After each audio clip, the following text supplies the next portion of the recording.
Welcome to the Kurt Saxon Show, your countdown to the future. First, I want you to take down my phone number in case you want to call. The number is 501-437-2963. In case you didn't get it, here it is again, 501-437-2963. Sorry, but we can't accept collect calls. Tonight's topic is Survival Groups and the Individual. It was written in 1976 and is in Survivor Volume 1. Survival to the average person is walking away from a plane crash or finding his way out of the woods after a camping trip that went wrong. To some others, survival is escaping the divine retribution soon to be visited upon a sinful planet. Still others see survival as overcoming the evil manipulations of alien socio-political enemies. Then there are those who fear a nuclear holocaust or social upheaval, and to them a place of temporary refuge is the answer. Very few want to look at the overall picture. The overall picture was illustrated a few years ago by some social scientists. They created a paradise for rats. The rats were put into an environment of good weather, abundant food, and adequate space. Following their instincts, the rats bred like rats.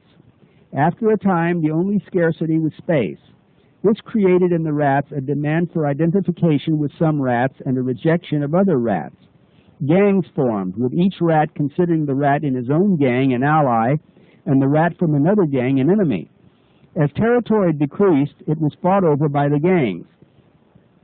Females of rival gangs were actually gang raped. As little rats became more numerous, they received less care. Mothers would often abuse and even kill their own nestlings. As conditions became even more crowded, territory became less important. Pairing off for mating decreased. Any female became an object for gratification for any male. Finally, any rat was game. Some rats even came to prefer homosexuality. In time, the experiment was completed, and I suppose the social scientists simply destroyed all those rats. But was that divine retribution? Was there a sinner among them? And could the smartest rat, a political rat, have solved their problems? Even in this chaos, there were some rats who were close to their mates, who still protected and showed affection for their nestlings. Could a rat with some sense of morality have benefited them by preaching the coming of a perfect rat who would save the moral rats? Nothing short of a system of enforced control of fertility could have held off the rat's doom. And unless it were applied long before their situation degenerated, the average rat would live out the remainder of its days a confused, perverted, human-like creature. We had nearly reached the point at which the rat experiment was completed. The average human is a confused, perverted, mental defective. Social and environmental pressures are building up to the point where the outwardly stable will break and head straight up the wall along with those rats. After several years of freakishly good weather, our planet's normal climate is returning. It will blight the tender hybrid food plants which have sustained our crowded cities. Unrenewable resources are running out and becoming higher priced as they do. Thus, fewer people can maintain a life of gentility and consequent morality. The average person on our planet feels the effects of the mounting pressures, but he has no way of getting the whole picture. Without the whole picture, he can't be expected to understand what's really happening and to prepare accordingly. He must be content to accept the popular opinions given out by whatever news media serves him. Although network television will run a special on climate changes, a special on mental defectives, a special on crime, a special on population growth, etc., not one network station will wrap them all up into one disaster special. The average person will not see all these specials. Spaced apart as they are, even if he should see them all without survival orientation, he can't be expected to combine their findings into a whole picture of coming disaster. So a person who is survival-oriented can indeed feel alone. There is a natural urge to seek allies or refuge to help him to survive. Taking unfair advantage of this are survival hucksters. They are all doom shouters, but all most of them really offer is an address where you can send them your money. Some promise you their own brand of political action. Some promise to pray for you, since you don't know God's language, but they do. Others buy a section of land out in the boondocks. They say that for X amount of dollars you can come there and find refuge when conditions in your area becomes intolerable. For my part, I can exclude the political gangs and the divinely inspired from the survivor. I can provide my findings and opinions and even a forum for the findings and opinions of others. I may unwittingly even promote the survival programs of fools or even frauds. So when you boil it all down, you are your only real hope. The end of civilization as we know it may be worse than you can imagine, but living through the coming chaos and then helping to build a better system will be worth all the hardships ahead. If that's your goal, as it's mine, you will choose your survival mates carefully, just as carefully as you would choose a mate with whom to spend the rest of your life. Choose your survival mates not for their agreement with your ideas, but their value to you in survival situations. Say your political opinions are leftist and you are a chemist who can make excellent gunpowder. You meet a rightist who is a gunsmith. He knows a deeply religious person who is an expert at reloading. You three need each other.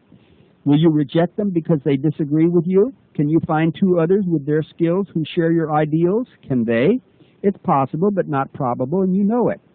When you get together, express your philosophy. Hear theirs. Next, agree to disagree, and then drop it. I don't mean shut up. I just mean you should never consider their agreement with you to be more important than their usefulness. This attitude will ensure that you will not be stuck with any lovable parasitic dummies who happily agree with you completely but can't or won't learn a damn thing. Groups who band together because of a common philosophy break apart for lack of mutually helpful skills. So forget Christian communes, Marxist collectives, or Aryan Valhallas. In fact, the more divergent philosophies your members entertain, the less chance they will have to form little cliques and factions.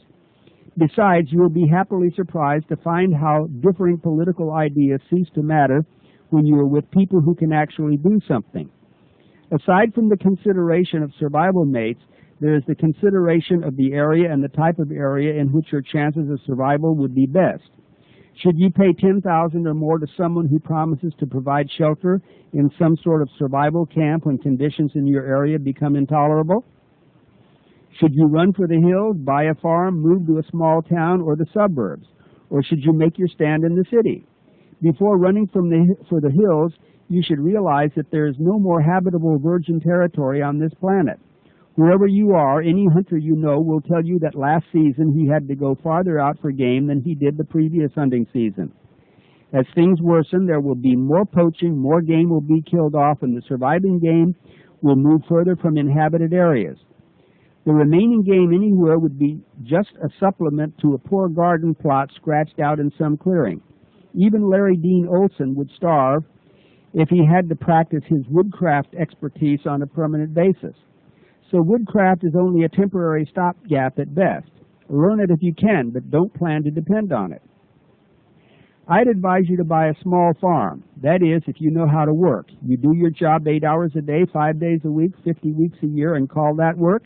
If that's your idea of work, stay right where you are. On a farm, you are a servant to your livestock. Nature is your boss. Your hours are determined by the weather and the seasons. If you know how to work, if you can toil around the clock to beat a coming storm, you can thrive on a farm and be happy. But before buying a farm, you ought first to learn how to succeed with a garden and a few rabbit hutches in your backyard. If you're the average survival-oriented type, I would recommend a move to a small town. Take some marketable craft or skill with you. Try for a house with about an acre of land. A suburban home with a quarter acre of land would be chancy, but would leave you with access to city benefits while they last. If you have to stay in a city, I'd recommend a fireproof building which can be easily defended. Don't worry about neighbors. If they prove predatory, you can eventually turn on them and secure the building for yourself and the people you need. Stock up with weapons, trade goods, and whole grains. If you locate on a farm or in a small town, your neighbors, regardless of their beliefs, will stand with you against invading outsiders. In the suburbs or city, however, you can't depend on anyone but picked fellow survivalists. You start by picking someone of your acquaintance you know can be of use to you. He also knows someone, and so on. Get together with a few of these men and women who share your concern for the future and make it a regular thing, maybe one night a week. Hopefully you can find from 6 to 10 useful types in your neighborhood. If one or two live across town, arrange for a move when the time comes. Even such a small group would make its presence felt when the rest of your neighbors were running around looking for leadership. In the meantime, be cool. Assign one to collect arms. Let another collect reloading equipment and ammunition components. Another could stock trade goods. Even if you're in a wheelchair, you could collect how-to books and be your group's survival librarian. All you really have to be is needed. But if you don't fill a need, you'll be a liability. Okay, here I am again, Kurt Saxon. The phone number is 501-437-2963.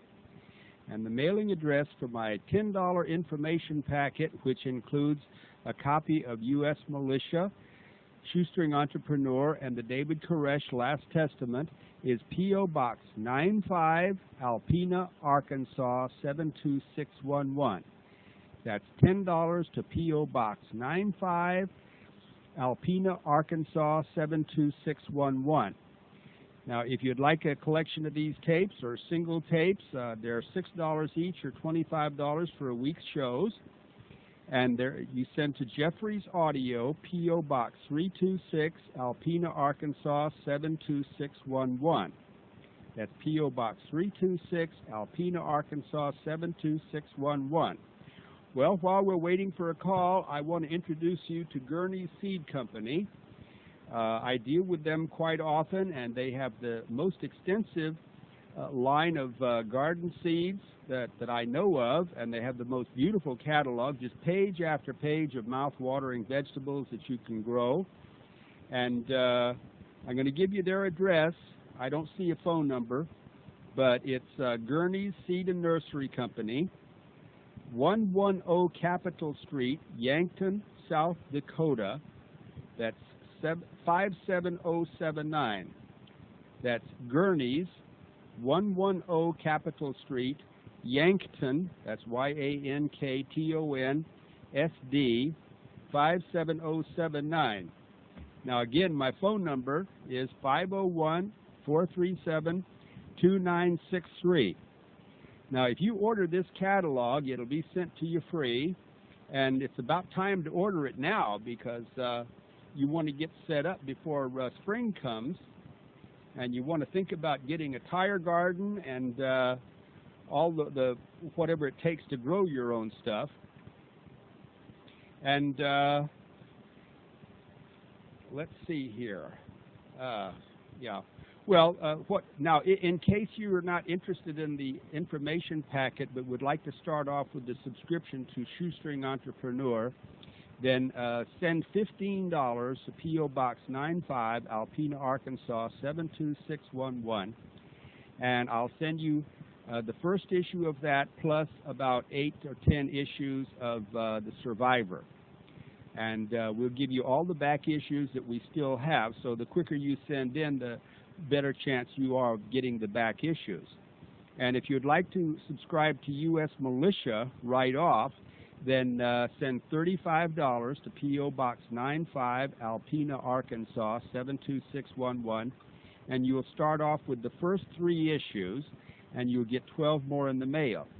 Now, these U.S. militias are on bond paper. They're 80 pages apiece. They're not catalogs. I don't take paid advertising. They're just filled with good how-to information on how to arm your community, how to organize a defense group. And our motto is to treat the criminal the way the criminal treats the victim. And with a set of these publications, you are ready for anything, no matter what happens. Now, I'm still waiting for a phone call here. The number is 501-437-2963. There was a person calling while I was talking, and you can't get through until I finish. So I'm finished, and so I want you to call. The number is 501-437-2963. So, oops, here's a call. Thank you. Hello there, Kurt Saxon here. You there? Are you trying to get through? I pushed the right button.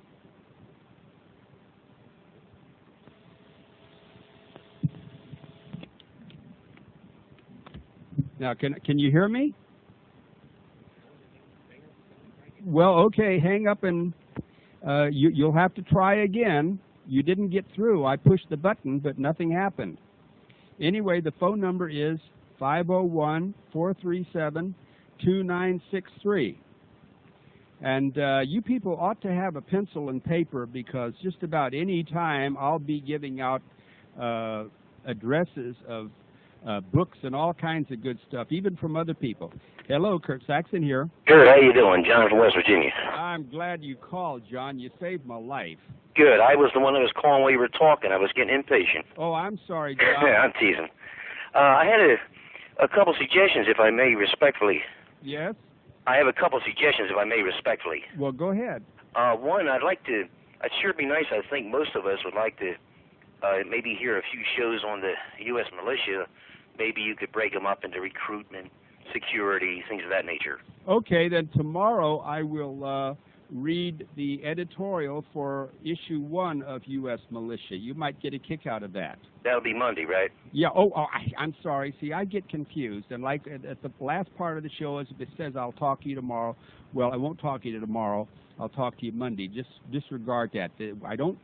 I'm not on Saturday and Sunday. Right, I know the feeling. Yeah. I had one other suggestion. If you would limit us to about a 3-minute phone call, some of these guys just call back and get on there 15, 20 minutes like last night. Well, I'm going to have to make up some kind of system for that. But sure. If a guy really thinks that he's got something to say, and if he's not boring me, then that would exclude last night then. Yeah. Well, a little boring. I'm sorry. I'll try. Now, you don't want me to cut you off. Well, if you want to, it's fine, because I understand. Okay, well, give me another suggestion or come up with a topic. Well, that was the two, but I'd sure like to talk about the U.S. militia. I'd like to hear something on that. Okay, well, I suggest you subscribe because... I am. On the 18th, I'm sending for the package, the sample package. Yeah. And but I'd like to see, I'd like to get some views from other callers and their opinions on perhaps security, selection of members, all different... Okay, then we'll go into that. I expect a whole lot of feedback when the packets that I've already sent out get there, and especially when, after having gotten the packets, they've ordered U.S. Militia and various of my books so that they know what to talk about. Right. Because most people aren't at all familiar with me. I'm just a voice crying in the wilderness, as it was. Oh, I had your book years ago. Yes. So many years ago, I can't remember. I bought your Poor Man's James Bond, I don't know, way back. Well, you ought to get the new improved Poor Man's James Bond because it has 1.5 times more material. It's on bond paper. It has over 770 pages. All of the Poor Man's James Bonds are, well, they make up an encyclopedia of weaponry regardless of your situation. Uh-huh. All right, I'm pushing 3 minutes, so I'm going to honor my own suggestion. Okay. Off your phone. Thank you, sir. Well, thank you. Bye for now. Bye. Okay, my phone number again is 501-437-2963. So I would be very happy to talk about U.S. militia. Here's another phone call. Hello, Kurt Saxon here. Hi, Kurt. Hi. I'm calling from down in Austin, Texas, picking you up pretty good tonight. Good. I just had one question, and I'll hang up and let you answer it. How you feel about the federal firearms tax going up to $600? Well, I don't think it would keep the gun out of one criminal hand. I suppose you agree with that. Oh, I agree with that. Are you a licensed? Yes, I have a federal firearms license, and the reason I got it was so that I could buy guns and ammunition wholesale. And I did try a deal whereby I was offering to buy my customers guns for 10%. And I don't think I sold more than about 6 guns. That's the way most small dealers do. Well, we have these gun shows down in Texas. I'm sure you've been to gun shows. Oh, yeah, many. I even put out the Gun Runner, which was the best gun show publication on the market. I did it for 2 years, and it failed. Yeah, I'm going to send off for some of your information. I'm glad to know you have your radio show, and I have some of your older information, and it's been a while. So, just now, how do you spell that place you're from in Arkansas? It's Alpena, A-L-P-E-N-A. It's such a small place. If you get the zip code right, I'll get it. I got the zip code. Is that one word? What do you mean? Alpena? Alpena, yes. Okay, well, I'll send off for your information package, and it was nice talking to you, and I'm just thrilled. How long has your program been on the air? Well, this is about the third week. Well, I've been picked it up. I just got a shortwave radio for Christmas. Well, a lot of people don't know they're turn it around on the dial and they just come upon me. So I think I'll tell you all the frequency. It's 5.810 megahertz. You write that down. You're supposed to have a pencil in your hand all during the program. See, so it's 5.810 megahertz. Even a tape recorder would be handy. Yes, tape it, fine, and if you don't have a tape recorder, you can buy the tapes from Jeffrey's Audio, and they're, no matter how you're receiving this over the air due to atmosphere, the tapes are perfect. Well, that sounds good, and I was real thrilled to pick up your show, and I'm a big fan of yours. Well, I'm glad. Nice to talk to you, sir. Well, thank you very much. Bye for now. Okay, my phone number again is 501-437-2963, and in about a week I expect a film crew from CBS. Whoops, here's another phone call. Hello, Kurt Saxon here. What, aren't you coming in? Well, I pressed the button. Press it again? Okay, you try to call again. For some reason you didn't get through. But maybe that was the same person. Maybe his outgoing line isn't working, because this is working, as you just heard. So anyway, as far as U.S. Oops, here's another one. Hope this works. Hello, Kurt Saxon here. Good evening. This is David in Ohio. Hi, David. I just wanted to call to say that I'm sitting here enjoying the global warming this evening. Yes. We're about to freeze to death. That's right. Well, you notice it's all coming from Canada. Yeah, I think that's another one of their lies. You just mentioned the gardening and getting seeds and everything. I do some gardening, and haven't seen the charts for myself, but I've read in some of the gardening magazines. If you compare like a 1960 planting guide chart with a 1990, you'll see that the cold zones are moving south. Well, that's a pity. But this last summer was the hottest we've ever known it, and it has been getting hotter every summer, so it's something I guess we could argue about all night, but it really doesn't matter now, does it? Well, I think the planting zone charts come from the Department of Agriculture, and they tell you still there? Yeah, I'm here. They tell me that the cold zones are moving south, but at the same time they're trying to tell us that the Earth is warming up because of all the carbon dioxide and everything. Yes. Well, I've got a piece on that from the 1930s I'm going to read tomorrow, and it's quite interesting. I guess we could get into quite a discussion about it until it manifests itself so that everybody knows it. It's not going to make too much impression on many people, and besides, there's really not much you can do about it, is there? No, I guess there isn't. But you see, if you get the planting guide, and if you have a garden, you're better off than anybody who doesn't. Do you take from Gurney? Oh, yeah, I got one of their catalogs, 1994 catalogs right here. And, would you agree that that's about the best catalog in the business? It's one of the best. Yeah. Well, if you've got another one, it doesn't hurt to get 2 catalogs or 3, because they all overlap, but all of them offer a few different things. There's a place called Johnny's. I think it's up in Maine. They're real good too. And, there's a place, I think it's Bloomington, Illinois, that operates under about 6 different names. Everybody wants to stay away from them. Oh, why? Well, they have real cheap prices, but the service is bad, and I've ordered a lot of trees from them, and there were dead sticks when they arrived. And yeah, well, where are they located? Their base? I think it was Bloomington, Illinois, and they operate under about 6 different names, and it's all the same company. Yeah, well, I'd stay away from there too, and it's a pity that you can't give us more direct information. But at least you have agreed that Gurney's is a good company. I think if people should start out with Gurney's, then they can branch out to the others. Yeah.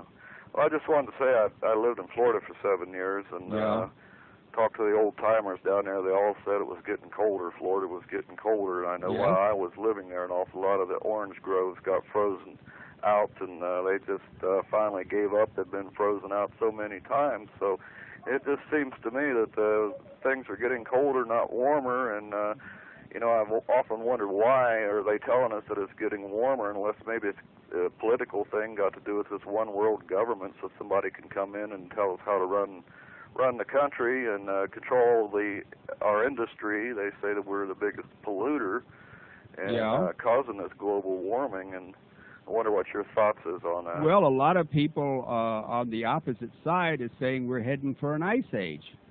Well, that's what it seems like. I know right here in Ohio, we had the largest snowfall on record back in October. Well, it is pretty chilly out here, so it's the theory is up for grabs. But basically, what my thrust is that there's just too many people and too many stupid people having too many stupid people, and our system is on overload. Just imagine, if you will, that you were the United States, and the 250 million plus people were cells in your body. You got the picture? Yes. Okay, say that you should go to Dr. Clinton and say, I'm feeling poorly. And so he checks you out and he says, well, 2 out of 5 of your cells are cancerous. Now, the biggest majority of those cancer cells are simply old and worn out, but they're using up a lot of resources and energy. Now, and they're not producing anything. And the second largest group of cancer cells are producing absolutely nothing, and they are reproducing themselves at a rapid rate. Now, the third group, the smallest group, but the most dangerous, are actually robbing and killing the other cells, the normal cells, and using up a lot of energy, and they don't produce anything either. So now your natural reaction, you say, well, Dr. Clinton, can you cut these cells out? Well, so Dr. Clinton says, well, now come on. These cancer cells have just as much right to live as your normal cells. Now, wouldn't your reaction be that he was crazy as a bed bug? Well, that's for sure. Well, that's the situation we have. We've got at least 100 million social dependents producing nothing and taking everything. Well, you know, that's the Hillary Billies in Washington, and I think I'd rather go see Dr. Granny Clampett. I would too. But see, this is the mess that we got.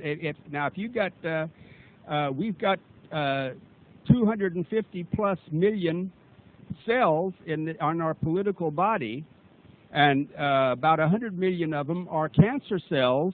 And if you had that ratio of cancer cells in your body, you wouldn't have much hope. So I say, look, dig yourself a garden. Collect what you need to last when this body finally dies. Unlike the whole body, the individual cells can survive the death of this political body. And that's what I'm promoting. Well, we're definitely trying to get prepared here for what... Well, I hope you do. Well, you ought to send for my packet, or at least subscribe to Shoestring Entrepreneur. And if you got a group of people to help you, that would be great. Well, I was listening last night and wrote the address down. The only thing is I want to ask you, and then I'll get off of here and give somebody else a chance. How do you spell Alpena? A-L-P-E-N-A. Okay, P is in then. Paul.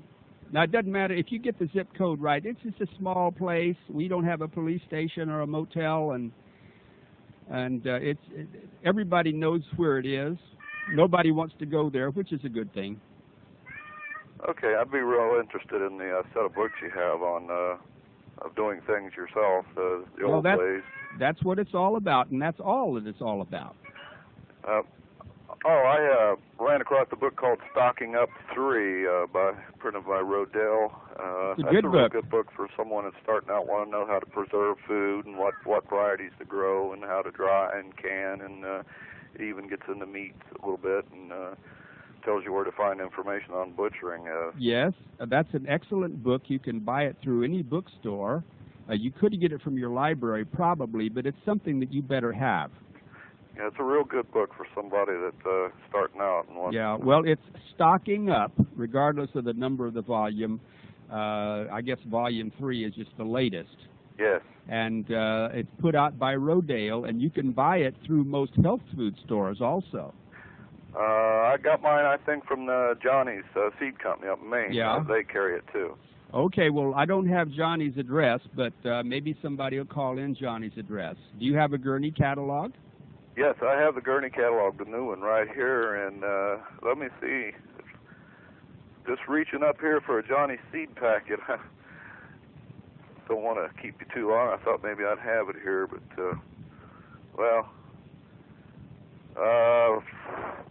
here we go. Foss Hill Road, Foss Hill Road. Yeah. I guess that's Albion, or I don't know how you pronounce it. Albion,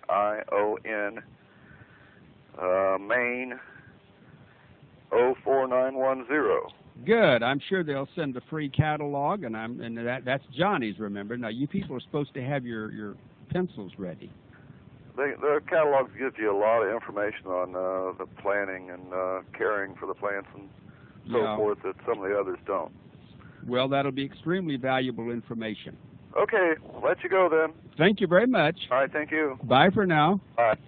Okay, my phone number is 501-437-2963. And getting back to U.S. Militia, it tells you how to organize a group of people. I'll get back to that. Here's another call. Hello, Kurt Saxon here. Yes, Kurt, I'd like to know when they'll repeal the Second Amendment. I don't know. Why would you ask me a thing like that? That has to do with the government, doesn't it? Why don't you ask Dr. Clinton or Hillary? Well, it seems like that's what they're trying to do right now. Well, I don't understand why people worry about that. Well, you wouldn't worry about it if you had subscribed to U.S. Militia, because you could just turn in your guns with a grin, and you could outgun anyone who had the guns that took them from you.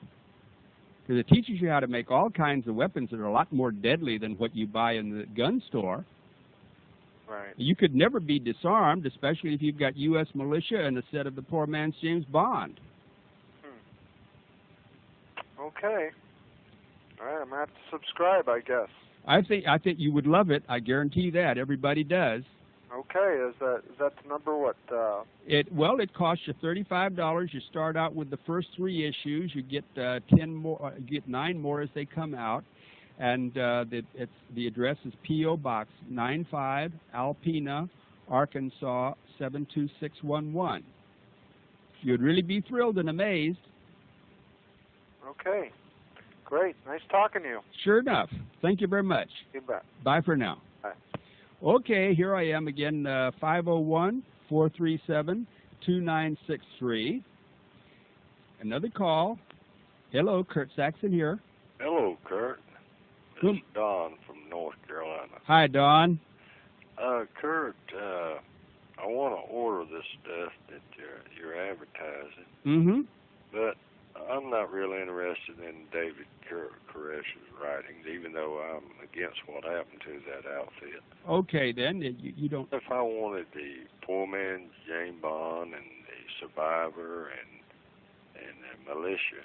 Yeah. What if I sent you a money order for, say, $40, $50? Would that cover Well, it? it would be better if you see that the books are $18 a piece unless you're a subscriber. If you're a subscriber, then you get 10% off. That's $1.80 off of each book. I see. And the subscription to U.S. Militia is $35. The subscription to Shoestring Entrepreneur with the back issues of the Survivor is $15. Uh-huh.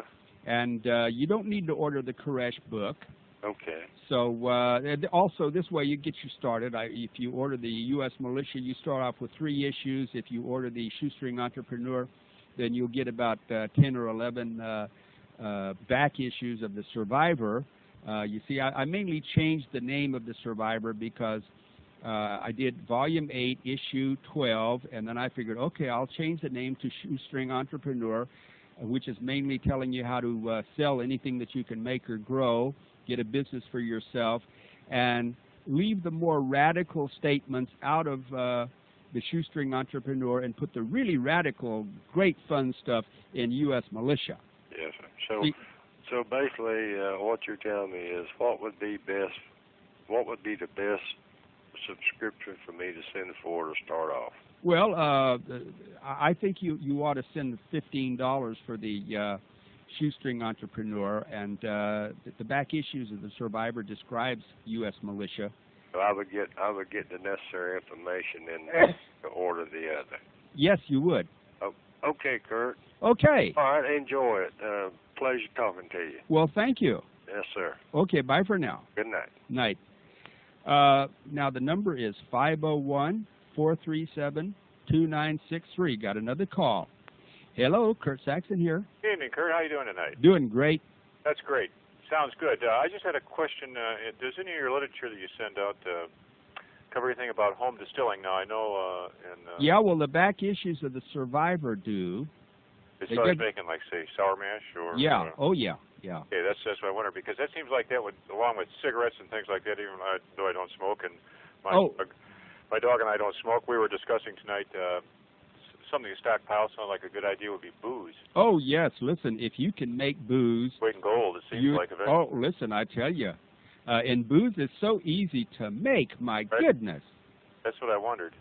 Oh, yes, yes. I've even got from about 1812, it told how much booze was made in the United States, and that was before taxes. Yeah, well, I know they had the Whiskey Rebellion and all that, and I know those boys are growing corn for booze. And that's right. Well, they still do it in Arkansas, for pity's sakes. But now when you're going to make booze out of corn, see, a lot of stupid books tell you to just grind up corn and put about several bushels of sugar in there. Well, no, the corn isn't doing anything. It's the sugar that you put in there, and that's a waste of money. But the real moonshiners, what they do, and the only way to do it, in fact, is to sprout the corn and then grind it. Once you've sprouted it, maybe like so it's about an inch long, then it's got the sugar content, and that's what the yeast feeds on. Oh, that's See, a good idea. Now, you got to put it in a little molasses or sugar as a starter, but once your yeast gets good and started, then it's supposed to be working on the sugar from the corn or whatever grain. See? But it's a very simple process I have described in the back issues of the Survivor. Well, good. I'm glad I sent away for it. I know I've heard of fellas drinking silage juice, and that seems like that'd be a little crude, but... Well, it's very good. Is that right? Yeah. Have you ever gotten drunk on booze you made yourself? No, I've never made any. That's what I was looking for. Well, it's a thrill. It's a feeling of accomplishment. And once you learn how to make your own booze... That sounds good. Well, my dog and I were just talking about that. And yeah. It seemed like a good idea, so I thought I'd call you. It's an excellent survival thing. I mean, if you can make booze, then you can always make money, because when this system collapses, right, a lot of people are going to be wanting to drink. Right. And if you know how to do it, and most other people aren't going to bother with it, like they don't bother with anything anyway, right, then you're going to be the only one taking care of that market. You'll be rich. Well, I've had some homemade shine, and I've had numerous attempts at homemade beer, and I've always never had good homemade beer, but I've had some pretty good shine. So. Well, beer is a little hard to make, no, but plain moonshine, plain alcohol. I remember in my younger days, what I would do is I bought a still, and for distilling water. Now, the article tells how you can buy a still for $99 from Sears. I think it holds a gallon, and what I used to do is I would buy a gallon of red Burgundy, I forget what percentage, for about $3. And I think it was 9%, and I would distill that, and I would invite the guys over, and we would get drunk as skunks on just one $3 bottle, and well, I put flavoring in it.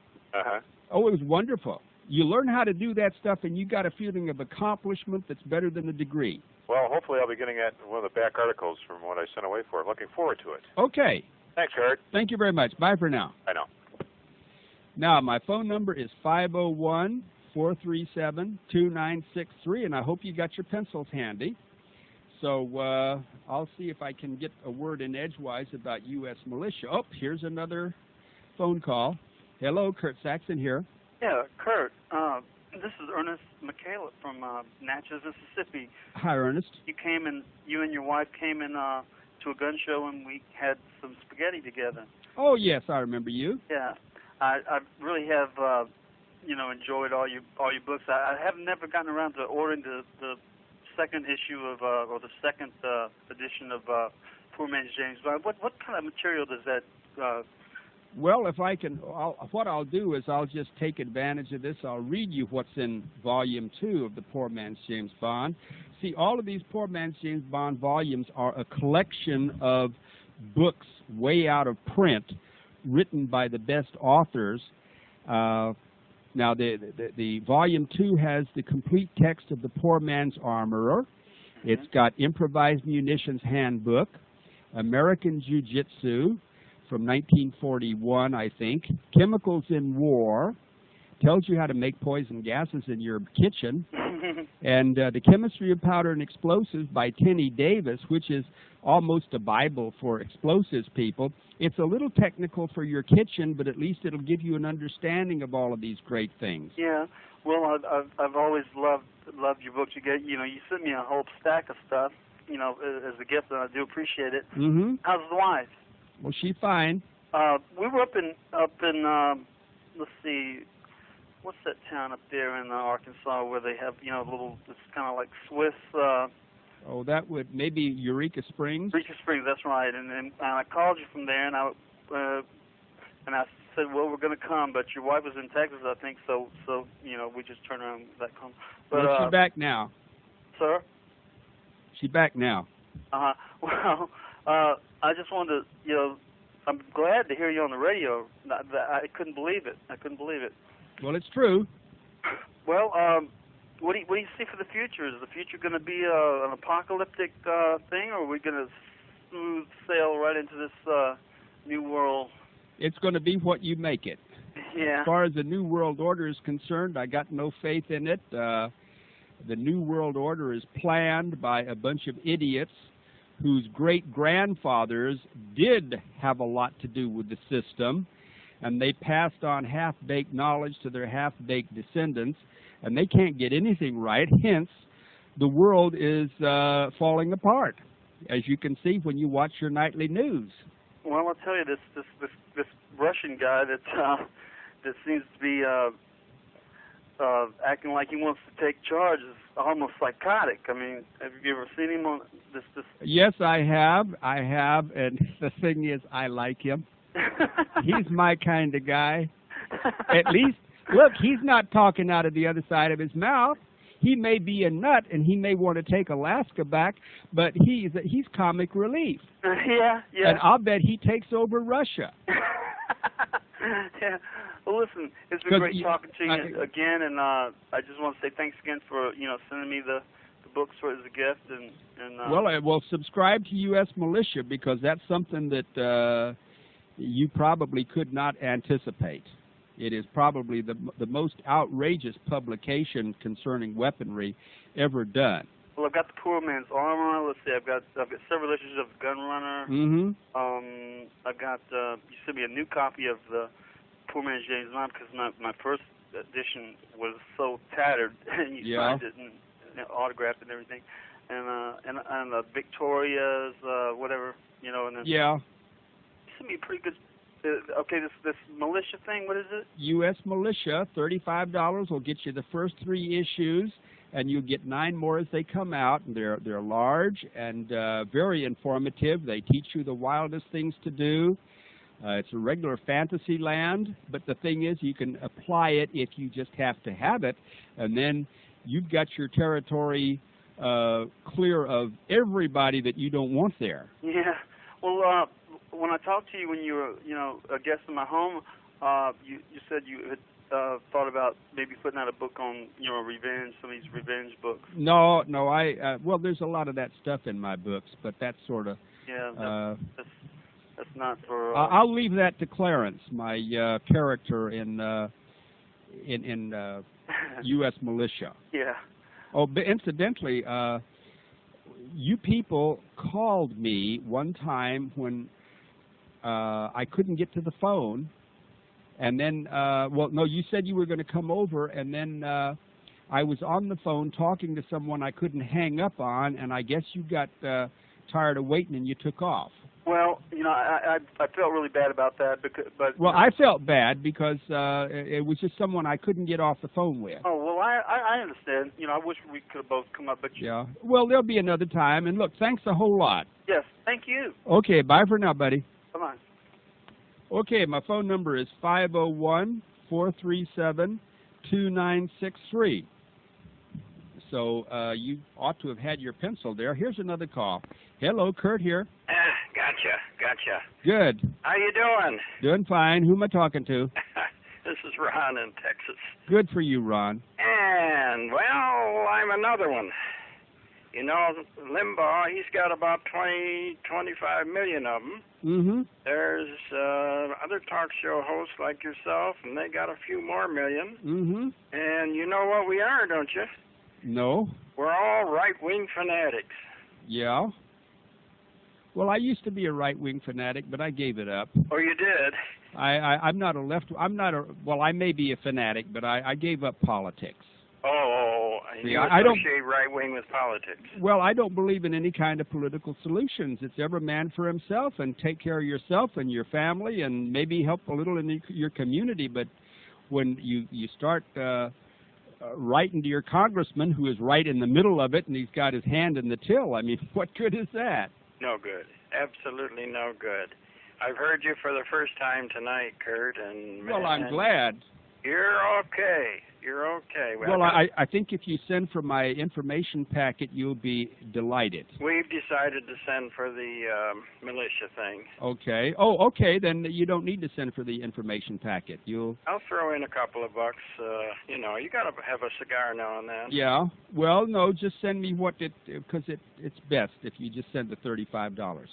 Sure, enjoy listening to you. Well, I'm glad you keep tuned. You betcha. Okay, thanks a lot. You bet, bye. Okay, bye for now. Okay, the phone number is 501-437-2963. $35 will get you the first 3 issues of U.S. Militia. The address is P.O. Box 95, Alpena, A-L-P-E-N-A, Arkansas 72611. Hello, Kurt Saxon here. Hi, my name's Tom. I'm calling from the Chicago area. Hi, Tom. I lived in Chicago. I was wondering, is your magazine more towards military operations or like survival or? No, it's not military operations. Uh-huh. It is community defense hardcore. Uh-huh. The basic idea is you get a bunch of friends together and you start a business. See, then you have a legitimate front. Uh-huh. And you train those friends in martial arts and marksmanship, and you patrol the community with those trained friends, not the hangers-on. And when you confront people in your neighborhood who are in the habit of robbing, raping, maiming, and killing, then you let them know in uncertain terms, in certain terms, that their life depends on them getting out and staying out, and if they're nasty with you, then you finish them off, and you say nothing about it, see, because you're trained to do that. Yeah, like vigilantism? Well, you might call it vigilantes, but the vigilantes, although they were a fine group, they patrolled areas because there were no police. We have police, but if you read my second editorial in U.S. Militia, the Nut House Syndrome, you will see how that the police are basically just nut house attendants, and they treat every criminal with the kindness and consideration that I treated my patients with when I was a nut house attendant in 1964. And when I was a nut house attendant, well, those were my charges, and I was paid, and I liked them anyway because I'm a nice guy. But seeing them outside, I would have killed them. That's the difference. But the cops won't do that. No, they'll read a person his rights who has deprived other people of theirs. And I figure that if someone deprives you of your rights, he has forfeited his own. Right, right. And so that's why we need U.S. militia, because we can't get that through the heads of the cops. Okay. Well, look, I got your address here for the subscription, and I think I'm going to subscribe to it. You're going to love it. Oh, great. All right. And read the stories about Clarence. Okay, yeah, and this is the first time I tuned in to you, because I read in the Spotlight newspaper. Yeah. 5810. There was some freedom shows were on there, patriot shows. Yeah. And you sound like a true patriot. Well, let's hope so. You bet. Thank you very much. Okay, take care. Okay, bye for now. Okay, my phone number is 501-437-2963, and if you would rather subscribe to Shoestring Entrepreneur, which teaches you how to sell anything you can make or grow, I'll get back to that in a minute. Another caller. Hello. Hello there. This is Bernice in Lake Charles. Oh, I'm glad to hear from you, Bernice. I was very interested. One moment, please. Let me reach over and turn my radio down. Okay.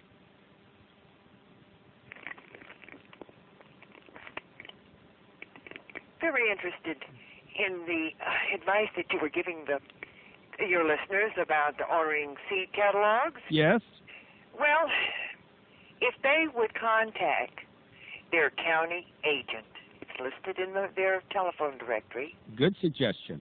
And ask for the growing varieties that would be best suited for their region. Mm-hmm. And when they order these seeds, to order only open pollinated seeds. Oh, yes. Not the hybrids. That's right.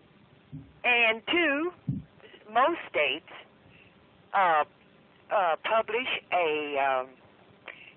it's a listing of farm items, seeds, tools, farming implements, livestock, and some of the states offer it free, some with a subscription.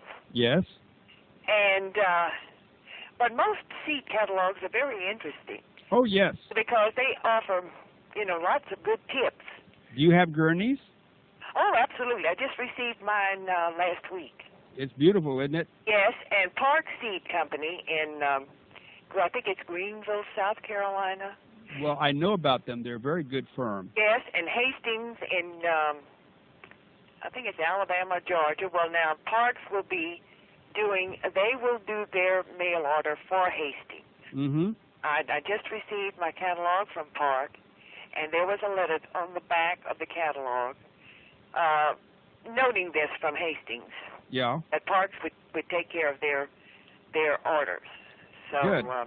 But it's best to grow only varieties that's suited for your locale. Yes. And something too that I found that was good advice. Mm-hmm. That in your little statement that you presented before your open phones about the people who need to have friends who are compatible, that they can help each other to survive. Yeah. That's excellent advice. However, start weeding your friends out now. Yes. Only choose those who have your political views, who have the desire or the need to be self-sufficient and want to survive. Yes.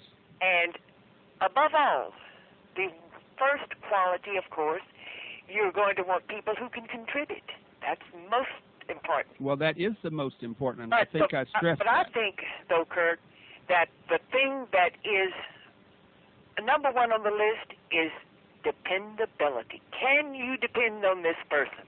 Yes.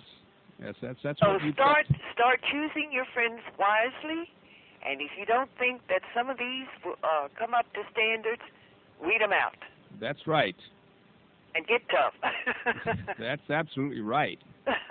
So I thank you. Well, I thank you. Bye-bye. Bye-bye.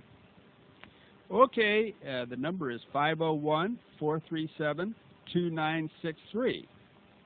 And now, if you want to order the Shoestring Entrepreneur, you'll get a bunch of back issues, $15, P.O. Box 95, Alpena, Arkansas, 72611. Another caller. Hello, Kurt Saxon here. Yeah, hey, how you doing? This is Matt from Texas. Hi, Matt. Hey, listen, I heard about you a long time back in Reagan's time, you know, when I had the survival movement crank up.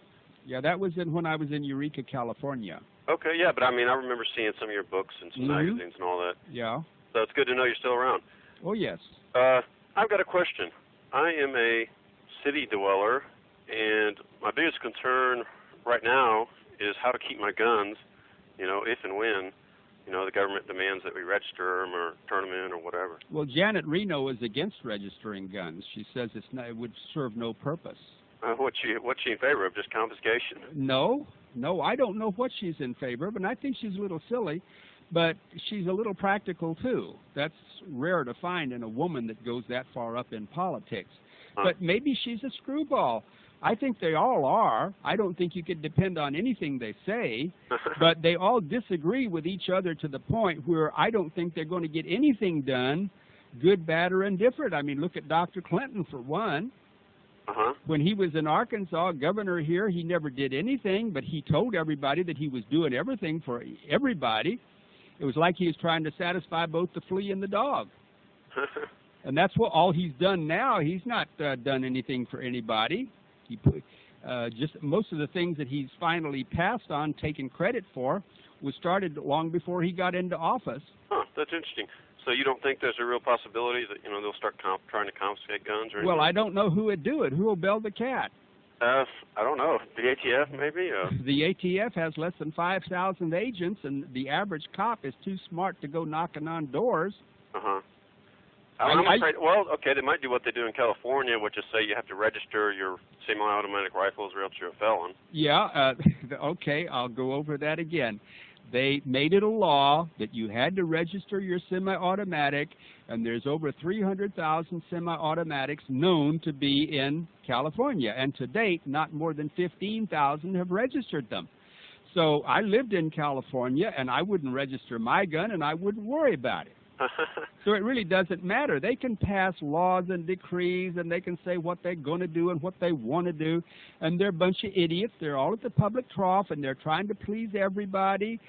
They're trying to please the gun-crazy liberals. I mean, they're crazy because there are guns out there, so they say, we're doing this, that, and the other thing, so the liberals sit back and think they're winning something, and nothing is done. We got more guns than ever was in the world. We got more guns in civilian hands in this country than it's owned by every army in the whole world. Good. Well, how would we try to preserve our supply of ammunition if they try to cut that off? Well, the best thing to do is get a reloading kit and buy several thousand of the components. Okay. All right. Do that. Yeah. Did you send for my packet? What? Can I get that $10 packet? Yeah. Info pack? Okay, I'll do that. You got my address, don't you? Yeah, the P.O. Box 95. Alpena, Arkansas, 72611. 72611. Okay, I'll do that. Okay. All right, thanks a lot, Kurt. Nice talking to you. Okay, bye. Bye for now. Okay. Okay, we got 1.5 minutes now. It's 501-437-2963. So if you're going to call, here we are. Hello, Kurt here. Kurt, we're bottling homebrew tonight, and I thought I'd give you an address right close by there in Ozark, Missouri. You got a brewer supply house.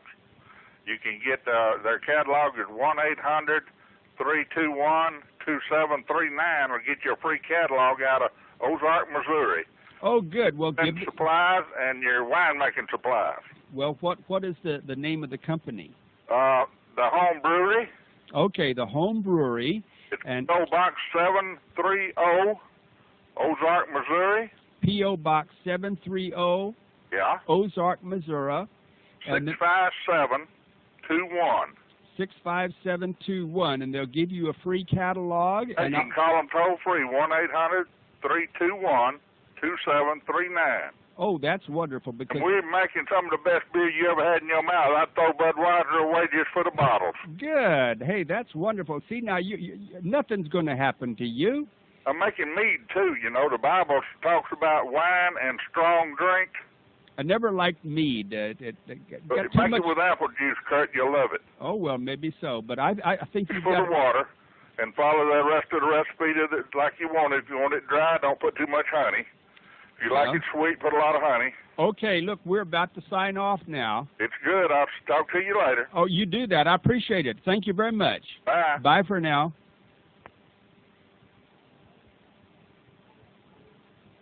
Now it's sign-off time. I'll talk to you tomorrow. So this is Kurt Saxon saying goodbye and be good.